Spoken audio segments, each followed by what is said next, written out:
জীবন বাজি রেখে ৮ সিলিন্ডার উদ্ধার করল পুলিশ। শুক্রবার ভোররাত প্রায় ৩টের সময় ভয়াবহ অগ্নিকাণ্ডে থমকে যায় খানাকুলের পলাশপাইয়ের মুচিঘাটা ব্রিজ সংলগ্ন এলাকা। টহলরত অবস্থায় আগুন দেখতে পেয়ে তৎক্ষণাৎ খবর দেন পেট্রোলিং অফিসার। মুহূর্তেই ঘটনাস্থলে পৌঁছায় খানাকুল থানার ওসি সমীর মুখার্জির নেতৃত্বে থানার ফোর্স ও পলাশপাই ক্যাম্পের পুলিশ।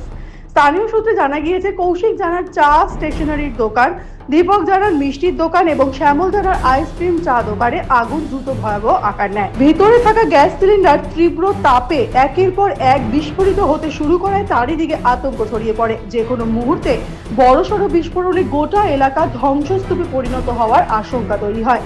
এই জটিল পরিস্থিতিতে জীবনের ঝুঁকি নিয়ে আগুনের মাঝেই ঢুকে পড়ে পুলিশ। একে একে ৮টি গ্যাস সিলিন্ডার উদ্ধার করে নিরাপদ দূরত্বে সরিয়ে দেয় তারা। ওই সিদ্ধান্তই বাঁচিয়ে দেয় পুরো এলাকা। এদিকে আরামবাগ ফায়ার ব্রিগেডকে খবর দেওয়া হলেও আজগুবি তলার কাঠের ব্রিজে আটকে গিয়ে দমকলের ইঞ্জিন ঘটনাস্থলে পৌঁছাতে পারেনি।